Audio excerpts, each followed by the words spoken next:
It is our pleasure and honor to invite His Excellency, Mr. Matamela Cyril Ramaphosa, the President of the Republic of South Africa, to deliver his eulogy. Mr. President.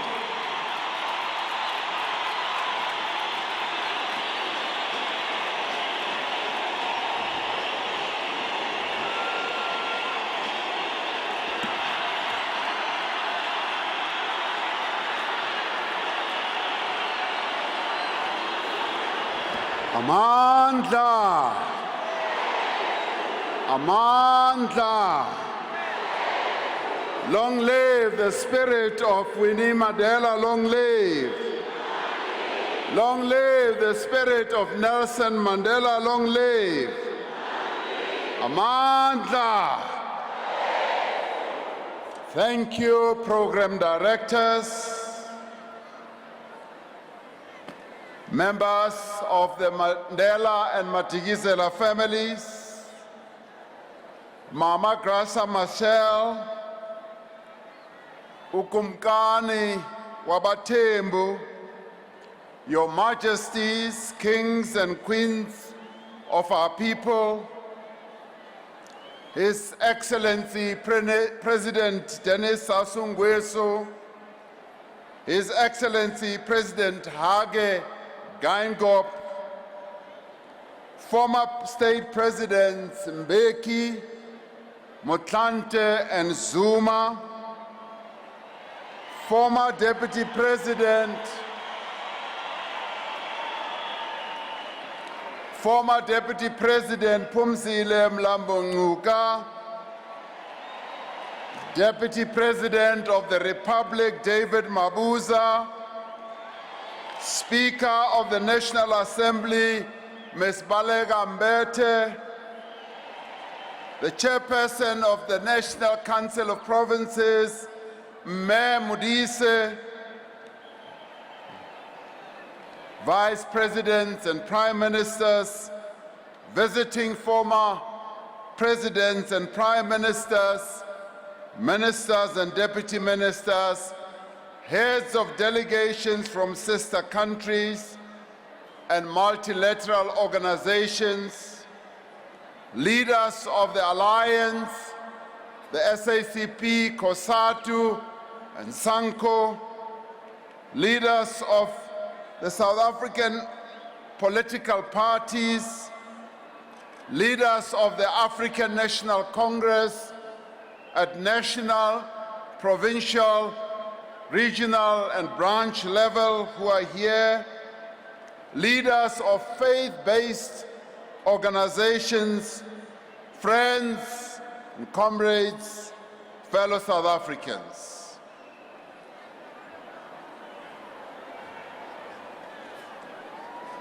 President Hage Geingob just told me that in 1962, he was in this very stadium playing soccer on this very field where we are burying Mama Mandela. We'd like to thank him for coming back to his stomping ground where he first played soccer here in 1962. We'd also like to thank President Sassou Nguesso for coming all the way from the Congo to be with us, and indeed other heads of government. We gather here to bid farewell to Mama Winnie Madikizela-Mandela, a mother, a grandmother, a great-grandmother, a sister, a great leader, who we have come to refer to as the mother of our nation, whose grandchildren affectionately refer to her as Big Mama. She has been our Big Mama throughout her life. Just as we are burdened by the sorrow of her death, so too are we comforted by the richness and profound meaning of her life.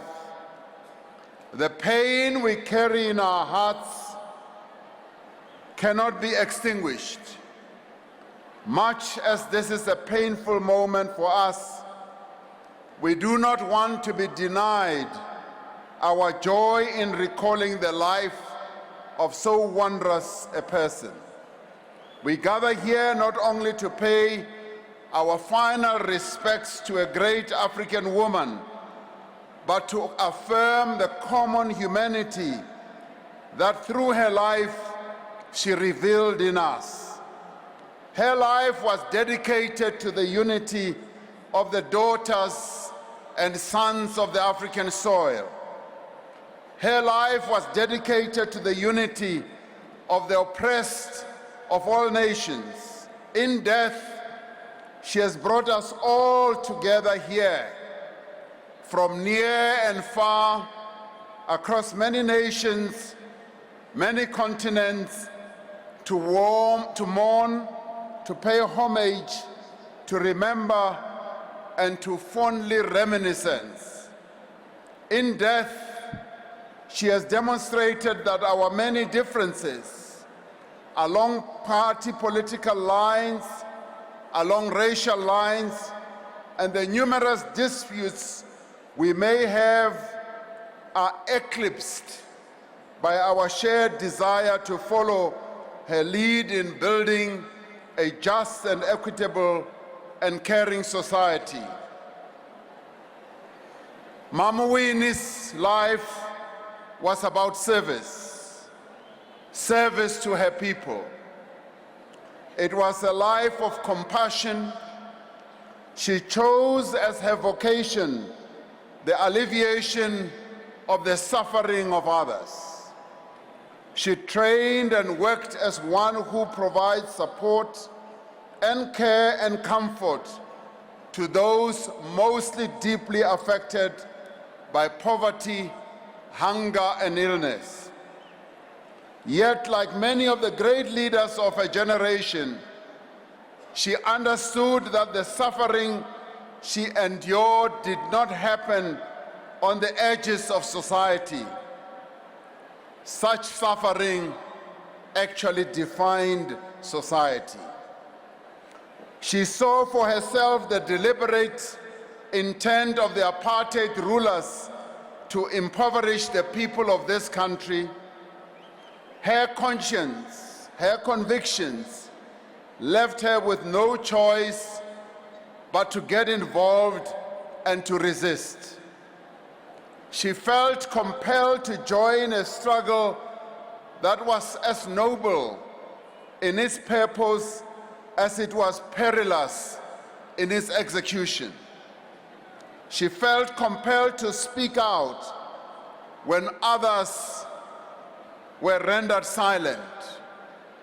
She felt compelled to organize, to mobilize, to lead when those who led our people had been sent across the bay to the island, whilst others were forced to flee beyond our borders or were martyred by a state that knew no mercy. She felt compelled to pick up the spear where it had fallen. It was a spear that, throughout the darkest moments of our struggle, she wielded with great courage, unequivocal commitment, and incredible skill. Her formidable will was matched by a keen political sense and a presence that inspired both awe and admiration. As a potent symbol of resistance, as the steadfast bearer of the name Mandela, she was seen by the enemy as a threat to the racist state.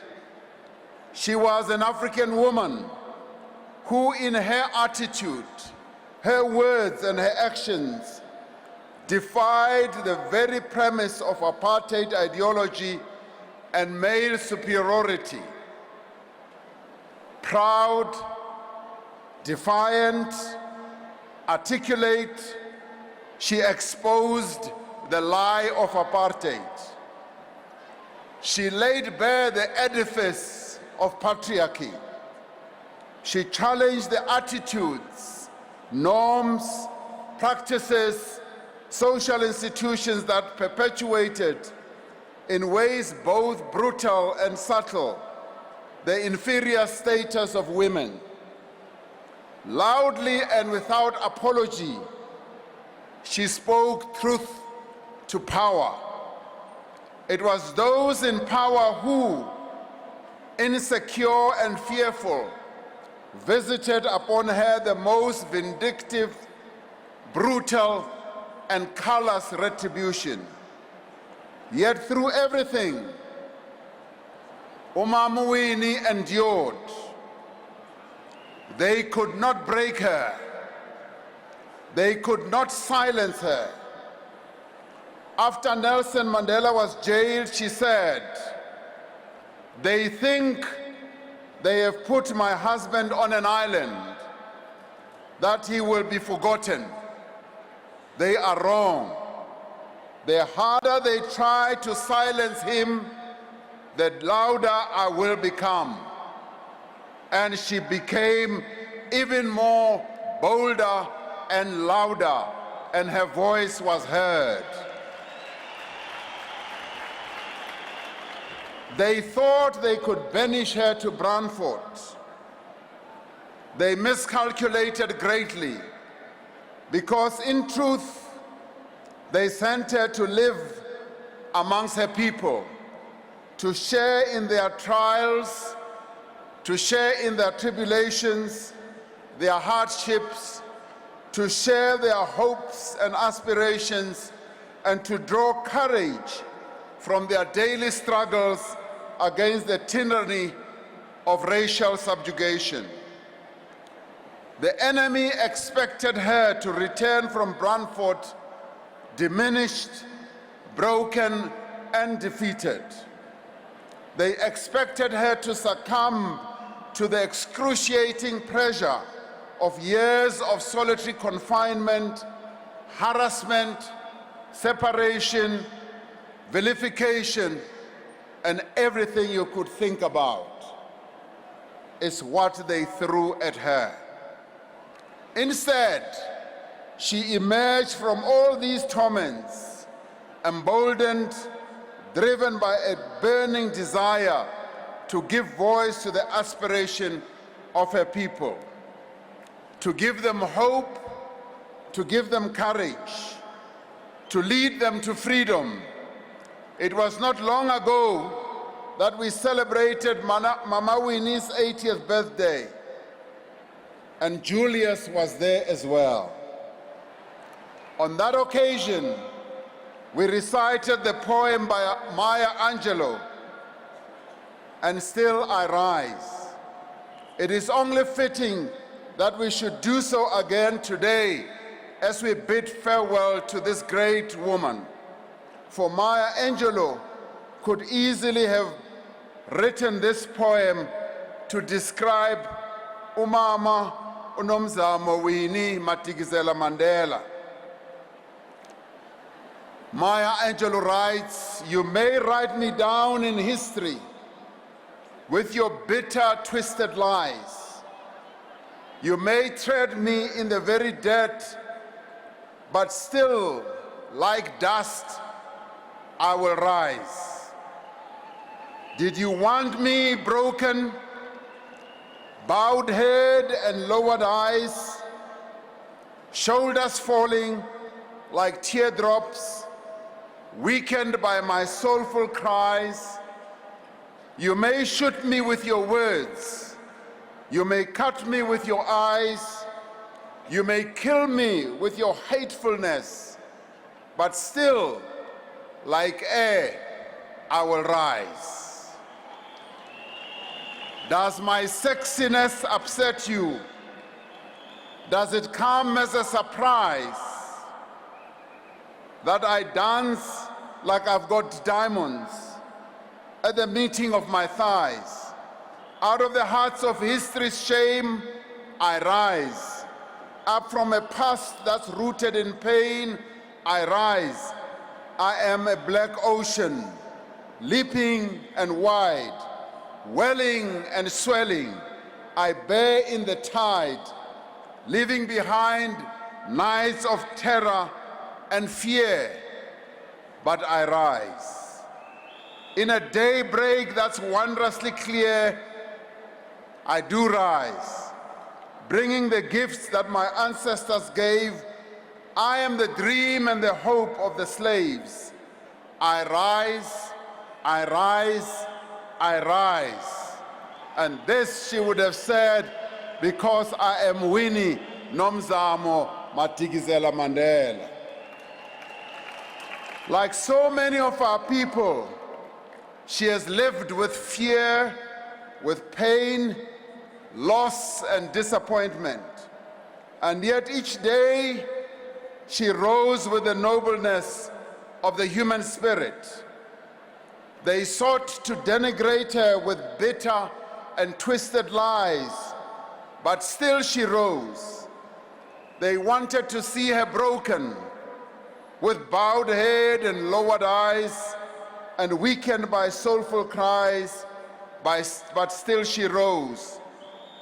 As we bid her farewell, we are forced to admit that too often, as Mama Winnie rose, she rose alone.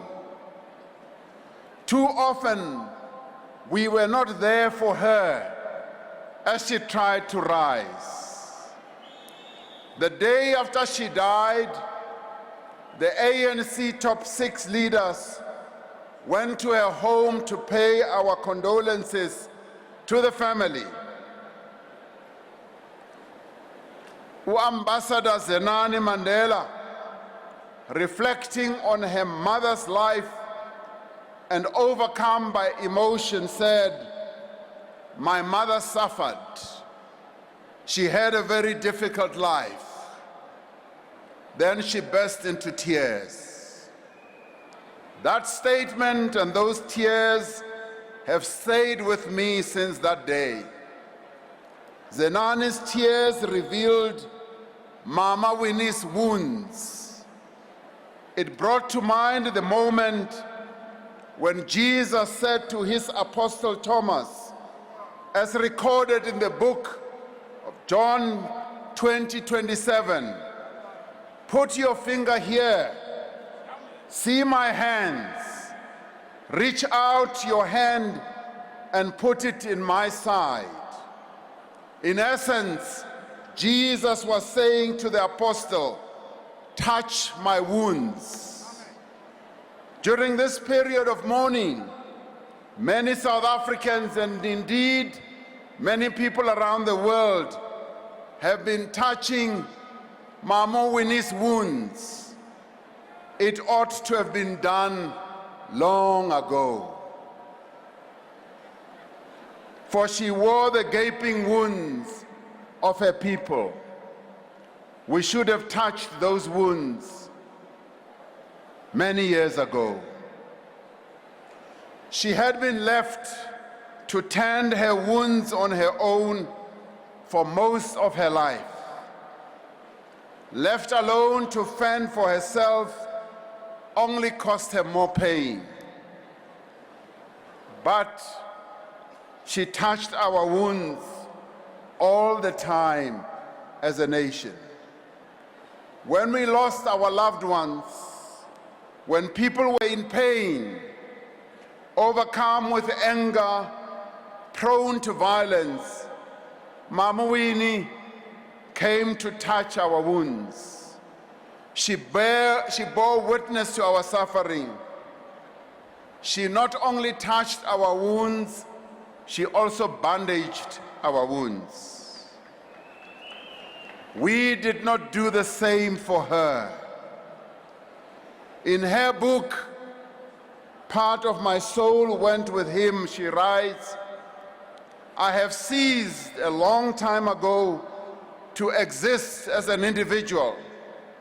The ideals, the political goals that I stand for, those are the ideals and goals of the people in this country. They cannot just forget their own ideas. My private self does not exist. Whatever they do to me, they do to the people in the country. I am and will always be only a political barometer.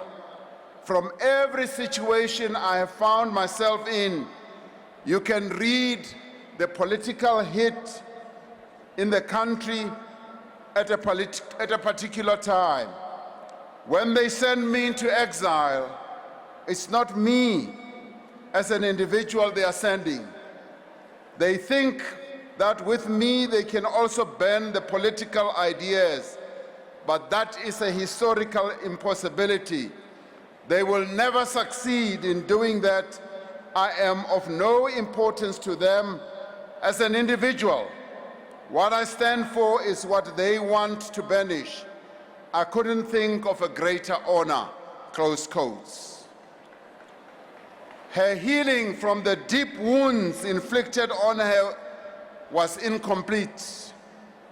We must continue as a people to touch Mama's wounds.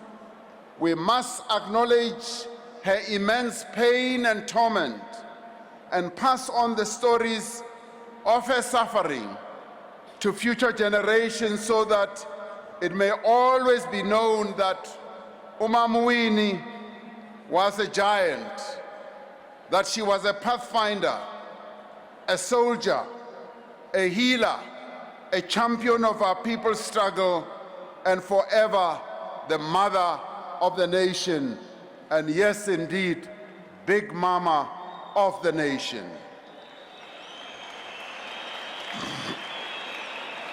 We must also recognize our own wounds as a nation. We must acknowledge that we are a society that is hurting, damaged by our past, numbed by our present, and hesitant about our future. This may explain why we are so easily prone to anger and to violence. Many people saw Mama Winnie as their mother because her own wounds made her real and easy to relate to. It is only when you experience real pain yourself that you can recognize it in others and offer comfort and offer healing. We have seen and touched the wounds. It is now time to heal the wounds that we have seen, the wounds that were inflicted on all of us, on Mama Winnie in the past. And Julius Malema, I will say to you, the wounds that you were talking about, yes, are real wounds, but today is a moment to heal those wounds. Today is a time for healing as we put Mama Winnie to rest. This is what Mama Winnie did for decades, particularly when she stood alone as a bulwark against the apartheid regime, when she wiped away people's tears, carried their coffins, inspired young people to carry on with the struggle. Mama Winnie was a witness to the truths and horrors of our nation, not only because of her own hardships, but because of her courage. Like the women who went to Jesus' tomb after the men ran away, she was perpetually in the trenches, never afraid that it would be too much for her to bear. Yes, as men ran away, she was there, like the women who were there after Jesus was put in the tomb. When it was safe to do so, the men took over again and the women were relegated to a supporting role. And this is what we must stop. Mama Winnie provided leadership at the most difficult periods and sought no reward. Like women throughout our society do every day, she toiled and never claimed glory. Mama Winnie is universal and timeless. She is eternal and everlasting. As we continue to touch her wounds, we must be brave enough to share her life and legacies across our society and the people she loved. Shortly before her death, we had a conversation about her concerns, her worries, and her wishes. She spoke of a deep desire for unity and renewal, not only of the movement that she so loved, but also of the nation. She wanted a South African nation that will heal the divisions of the past and eradicate the inequality and injustice of the present. She wanted us to honor the commitment that is set out in the Freedom Charter, that the people shall share in the country's wealth, and that, yes, the land of our country should be shared amongst those who work it, and yes, that it should be returned and expropriated for the benefit of our people as a whole. She spoke of many thoughts she had about how the revolutionary ideals and morality of a movement should be restored and not be undermined by corruption and self-enrichment. She wanted us to ensure that we do everything to stop the scourge of the abuse of women and children in our society. Just as Mama Winnie has united us in sorrow, let us honor her memory by uniting in common purpose. Let us do what she did best, to bandage the wounds of the broken. Let us honor her memory by pledging here that we will dedicate all our resources and all our efforts and our energy to the empowerment of the poor and vulnerable. Let us honor her memory by pledging here that we will not betray the trust of her people. We will not squander or steal their resources, and that we will serve them diligently and selflessly. The mother of the nation is gone. The mother of the nation is still with us all the same. She lives on in the young girl who today still walks in the dusty streets of Mbongwe, resolute that her life will not be defined by the poverty into which she was born, nor constrained by the attitudes to women that seek to demean her existence. She lives on in the domestic worker who is determined that the suffering and sacrifice of many years of servitude will not be visited on her children. Mama Winnie, she lives on in the prisoner who regrets his choices as much as he bemoans his circumstances, who dearly seeks another chance to make a better life for his family.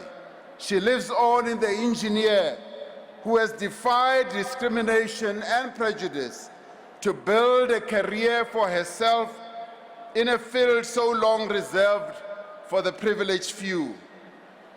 Yes, she lives on in the social worker who tends to those in society who are neglected and abused, asking nothing for himself but the opportunity to serve.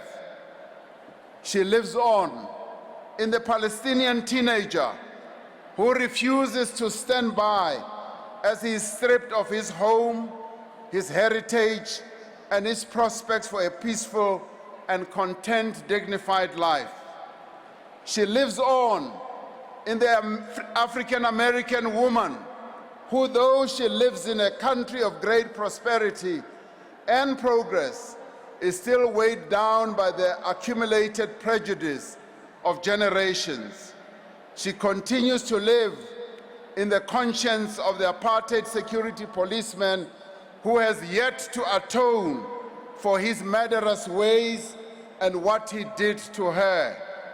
but whose humanity she sought to salvage and whose dignity she fought to restore. She lives on in the movement to which she dedicated her life as it seeks its way back to the path along which she led it.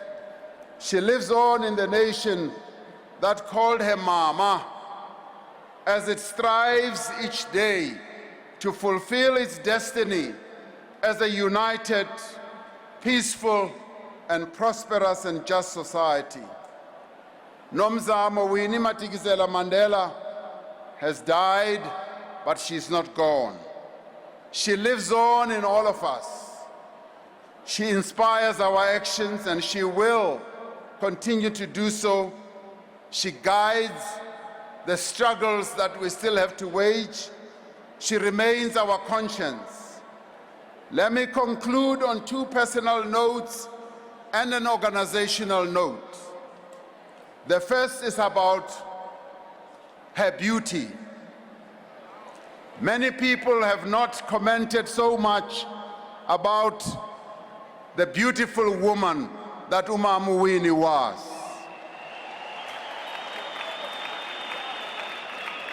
Mama, your beauty and your grace was not only apparent to what the father of our nation, Nelson Mandela, saw in you in 1958. We all, men and women alike, but more especially us men, were in total awe of your breathtaking beauty. And we applaud you for being eternally beautiful. Apart from your beauty, you just simply had the most beautiful soul that our nation has ever seen. And we thank you for your beauty.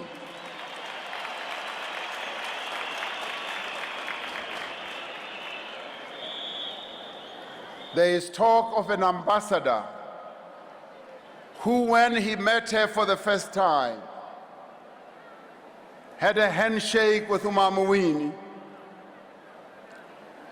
He was so fixated on her face, and he held on to her hand for a number of minutes, and they had to say, "It's enough, Ambassador, you can move on now."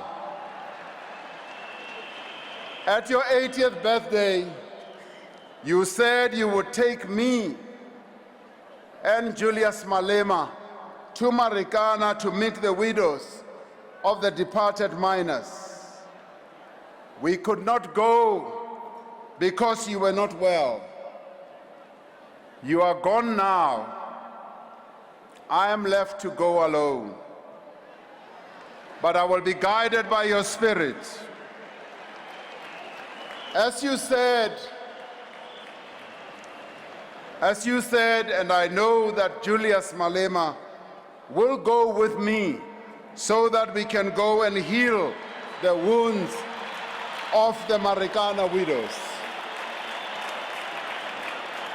On an organizational note, I am sorry, Mama, that your organization delayed in according you its honor. I am sorry that we delayed this much to this point and time and moment.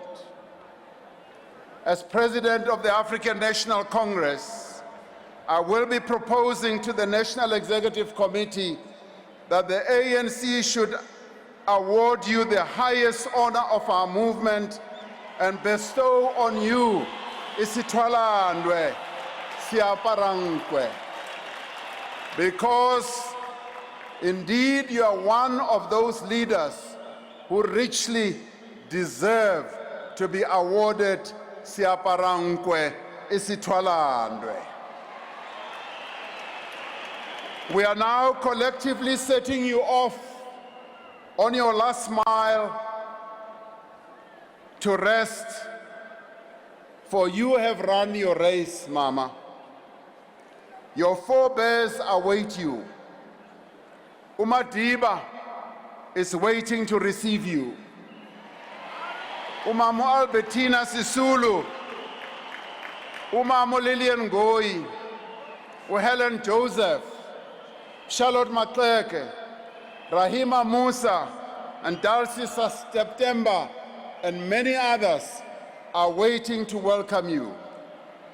Comrade Walter Sisulu, Chris Hani, Joe Slovo, Elijah Bahai are ready to open the door for you. Go well, Mama. May your soul rest in eternal peace.